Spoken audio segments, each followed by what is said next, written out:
Hello everyone, जय हिंद, नमस्कार, welcome you all to mission competition. आप सभी का स्वागत है। सबसे पहले आप सभी को राधे राधे, जय श्री राम। फ्रेंड्स, आप सभी जान रहे हैं कि बीपीएससी ने अभी रिसेंट टाइम में यानी कि लास्ट 5 डेज़ में बैक टू बैक 2 एग्ज़ाम्स लिए हैं, जिसमें से एक एग्ज़ाम था एएसओ का, जो कि आपका 10 सितंबर को ये परीक्षा हुआ था।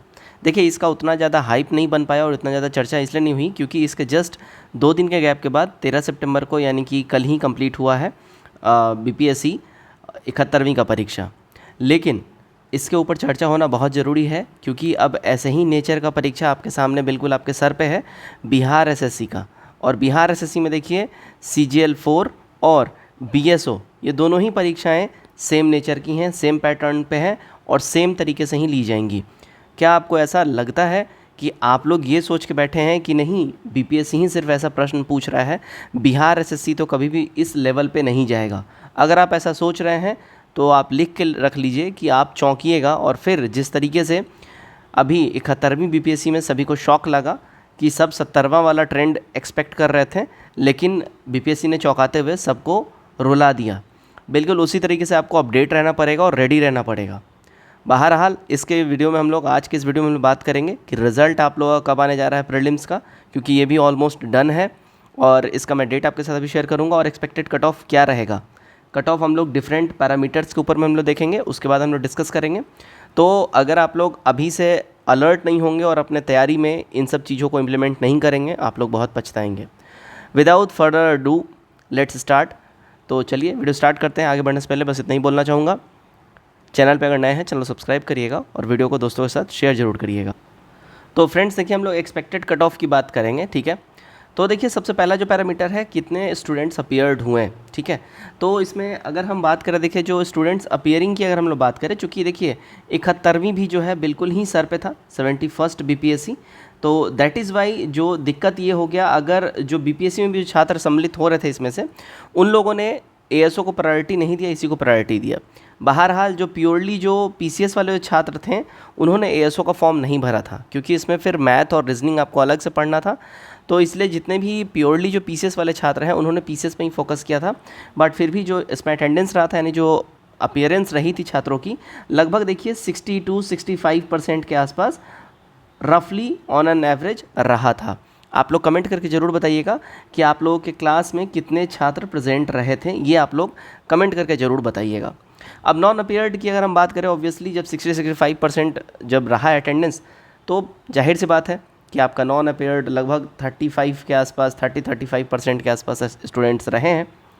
अब नेगेटिव मार्किंग की इसमें बात करें तो सबसे पहले जान लीजिए, देखिए प्रश्नों की संख्या इसमें 150 थी और नेगेटिव मार्क निल था, यानी कि किसी भी प्रकार का नेगेटिव मार्क नहीं था। तो आई होप आप लोगों ने इसमें प्रॉपर अटेम्प्ट जो है वो फुल अटेम्प्ट लिया होगा।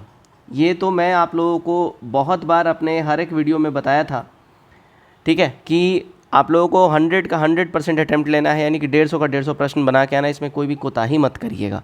तो आई होप आपने सब बनाया होगा।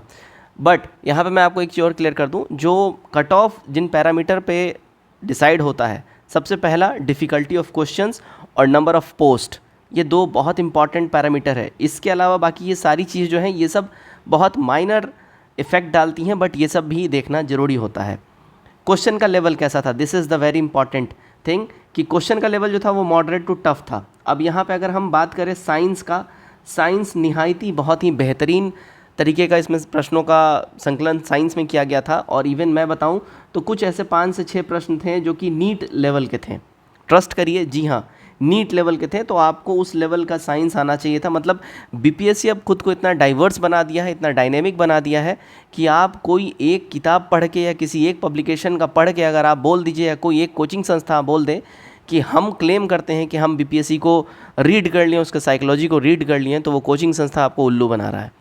बीपीएससी अब इतना डायनेमिक हो गया, इतना डाइवर्स हो गया है, तो बीपीएससी ने अपने लेवल को बिल्कुल अपग्रेड कर दिया है। तो साइंस का क्वेश्चन हो या तो फिर अगर हम बात करें हिस्ट्री के प्रश्न का, मतलब इतना ही ज़बरदस्त क्वेश्चंस था। जिन्होंने भी दिया है वो सब समझ गए होंगे। तो पेपर बिल्कुल मॉडरेट टू टफ था और सेम इसी चीज़ को फॉलो इन्होंने किया 71वीं बीपीएससी में भी, ठीक है। दोस्तों आगे बढ़ने से पहले मैं बता दूं, बिहार से सीजीएल 4, बीएसओ, दरोगा और इंटर लेवल, इन चारों के लिए हमारा कंबाइंड टेलीग्राम के ऊपर में बैच चल रहा है, जिसमें प्रत्येक परीक्षा के लिए आपको 150 से अधिक प्रैक्टिस सेट्स दिए जाएंगे। हर एक सब्जेक्ट का, प्रत्येक सब्जेक्ट का आपको नोट्स मिल जाएगा, पीडीएफ मिल जाएगा, क्लास नोट्स वगैरह, और जितने भी इंपॉर्टेंट जो आपके जीएस जीके के टॉपिक होंगे उनसे संबंधित आपको वीडियो मिलेगा। वीडियो अपलोड होते ही आपको पीडीएफ और क्लास नोट्स हाथों हाथ प्रोवाइड करा दिया जाएगा। साथ ही साथ देखिए, घटना चक्र जितने भी आप बुक्स जान रहे हैं उन सबका आपको पीडीएफ मिलेगा, डिजिटल बुक्स के आपको पीडीएफ मिल जाएंगे। और बिहार एसएससी लास्ट 10 ईयर्स का प्रॉपर, जिसमें कि सीजीएल 1, 2, 3 और इंटर लेवल 1, उसके अलावा बिहार एसएससी के द्वारा जो वेरियस एग्जाम्स लिए गए हैं उनका भी संकलन प्रीवियस ईयर क्वेश्चंस का आपको मिलेगा। आप जैसे ही हमारे साथ जुड़िएगा, देखिए आपको 32+ किताबों का एक्सेस मिल जाएगा, जिसका कॉस्ट अगर आप खरीदेंगे 3200 किताब जाइएगा तो 6000 से अधिक पड़ेगा मार्केट में। तो ये सब आपको जैसे ही जुड़िएगा इन सब का एक्सेस आपको हाथों हाथ प्राप्त हो जाएगा। 499 का आपको नाम मात्र का 1 टाइम पेमेंट करना है। दिए गए इस नंबर पे आप पेमेंट करेंगे, स्क्रीनशॉट शेयर करेंगे, हाथों हाथ आपको ग्रुप में ऐड कर लिया जाए। अब इसमें हम आगे देखते हैं। तो क्वेश्चंस का डिफ़िकल्टी जैसा मैंने आपको बता ही दिया है कि ये क्वेश्चंस का जो डिफ़िकल्टी बात करें, चाहे साइंस या तो चाहे हिस्ट्री की हम बात करें या तो चाहे पॉलिटी की बात करें, क्वेश्चन काफ़ी बेहतरीन था और जो इसका जो लेवल था वो मॉडरेट टू टफ था, इजी कहीं से भी नहीं था। अब टोटल पोस्ट की बात करें तो केवल 41 पोस्ट पे ये भर्ती थी और आप सभी जान रहे हैं इसका 10 गुना बीपीएससी रिज़ल्ट देगा प्रीलिम्स में, यानी कि आपको जो टोटल जो रिज़ल्ट आने वाला है वो 410, अगर रफली हाइपोथेटिकल होकर हम सोचें तो 450 छात्रों का पीटी में रिज़ल्ट दिया जाएगा। फॉर्म कितना फिल हुआ है ये देखिएगा, तो फॉर्म फिल हुआ है 1,10,000, ठीक है, 1,10,000 फॉर्म फिल हुआ है और रफली 60-65% के आसपास अटेंडेंस रहा है। तो रफली मान के चलते हैं 60-65 हज़ार छात्रों ने परीक्षा दी है। अब यहाँ पे जो इम्पॉर्टेंट फैक्टर, जो इम्पॉर्टेंट जो चीज़ है वो पोस्ट कितना है और लेवल कैसा है। तो पोस्ट 41 है, बहुत कम पोस्ट है, और लेवल अच्छा खासा लेवल था, तो उसी अनुसार यहाँ कट ऑफ भी जाएगा, ठीक है। अब देखिएगा, हम लोग रिजल्ट डेट की हम लोग लास्ट में बात करेंगे, सबसे पहले हम लोग कट ऑफ की बात कर लेते हैं। तो अगर हम बात करें, देखिए जनरल से क्या कट ऑफ जा सकता है, तो जनरल से आप कट ऑफ एक्सपेक्ट करिएगा, ठीक है, 115 से 118, इसमें +-2 कर लीजिएगा, ठीक है। जनरल फीमेल 108 से 110 के आसपास जाएगा, अगेन +-2 कर लीजिएगा। ईडब्ल्यूएस जो एक्सपेक्टेड कट ऑफ की संभावना बन रही है वहीं 110 के आसपास बन रही है, और फीमेल 105, +- आप 2 अपने अनुसार कर लीजिएगा। ओबीसी की बात करें तो 108 से 112 के बीच में इसका रहने का चांसेस है। ओबीसी फीमेल 104 के अराउंड रहने का चांसेस है। ईबीसी की बात करें तो 108, यहाँ +- आप यहाँ पे 2 अपने अनुसार डेफिनेटली कर लीजिएगा। एससी की बात करें, देखिए 102 रहने की चांसेस हैं, और फीमेल 98 के अराउंड रहने की चांसेस हैं।